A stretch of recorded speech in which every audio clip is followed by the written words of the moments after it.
feeling like a shark in a shrimp tank. Big fish, small pond in the shrimp tank. Hey everybody, welcome to the post-show wrap-up of the Shrimp Tank. I'm your co-host Ted Jenkins, sitting with my co-host today, Lee Heisman. We're here in the beautiful indoor Savant Studios for the Shrimp Tank. It's been a lot of fun doing this socially distanced and safe. Of course, we have our guest today, Jay Kuhlman, who's the president of Listen 360 and Qiigo. Fascinating discussion today about how you can get more out of your customers and to really listen to what they say, and then how do you get digital marketing at scale and combine those together to really explode your business. Very cool stuff. You should listen to the whole broadcast today at shrimptankpodcast.com. As always, you can get us at Apple Podcasts, you can get us at the Google Store, you can get us at Stitcher, SoundCloud, or on iHeartRadio. But remember this, you don't want to pay $100,000 for an MBA. You want to get a combination of street smarts and book smarts. You're going to get it right here on the Shrimp Tank. So, Ted, if you can't see through my mask, I've got a big smile because I haven't seen this man in many, many years, and I've known Jay for a long time, and all of the journeys that Jay's taken. I love where you've landed and not only become the president of this organization. Tell us, Jay, what makes the company so special. You know, I think there's a couple things. I mean, one, our ability to be able to sort of capture real-time information about a customer, the voice of the customer, and being able to apply that to persona-based targeting, but also to be able to do digital marketing at scale. That's really key, is scaling digital marketing to franchisees at scale to support tens to hundreds to thousands of locations.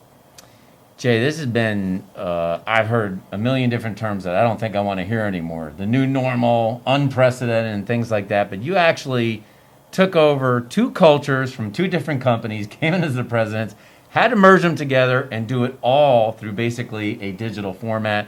What are you thinking now about whether you're going to keep all the employees remote or you're going to bring them together as you merge those organizations together? Yeah, I mean, a great question. I mean, it's definitely been interesting trying to bring these two organizations together with working completely virtual. Our plan is to continue to have the organization virtual for some time, probably till spring. From there, we're going to get into things like hoteling and things like that as we move forward. And part of the way that we're keeping that culture and doing that is through things like Taste of Success, where we do lunches. We pay for all of our employees' lunches, and we do webinars to get to know people and not spend time really on business, but really get to know people personally. So those are some of the things we're doing. No, that's wonderful. And in 2021, if you do, you've relocated, you said, to one location, one office building. Yep. What would be your first order of business should you actually get in front of your entire company in person, Jay? They'd actually have an opportunity to see your tall, lanky frame. I don't know if they're aware of that or not. What would be your first order of business should you actually have a room of people in 2021 at some point? How will you actually prepare for that? You know, I think the biggest thing would be a celebration. To bring everybody together, I think, is really key. So not so much about the company, but more about how do we all get to know each other. And it's funny you bring that up because it's actually been asked of me on several meetings lately. People are talking, they're like, is this guy tall? Is he short? What does this guy look like? We don't really know what he looks like. So, I think just enjoying the company of my employees and working with them and getting to be able to sort of get a sense of their energy is going to be really important. Well, I'm sure in the 6 months that you've been president, they've got a sense of your quality energy, and I know it. If you're an employee of the organization, everything you see from this man is probably everything that you would expect, because I'm always overjoyed to be around you. How do people get in touch with you if they want to utilize any of the services of your organizations? Yeah, I mean, either one of our, whether it's listen360.com or Qiigo.com, and that's Qiigo.com, those would be the best ways to get a hold of us. We are hiring a lot of employees right now as well. So, feel free to reach out. Now, for all the viewers that are watching here, do you have a recommended place to get pocket squares? A recommended place to get... Actually, we do. We're going to have a place very soon to get pocket squares with a built-in mask. It's going to be amazing. It's coming to a place near soon.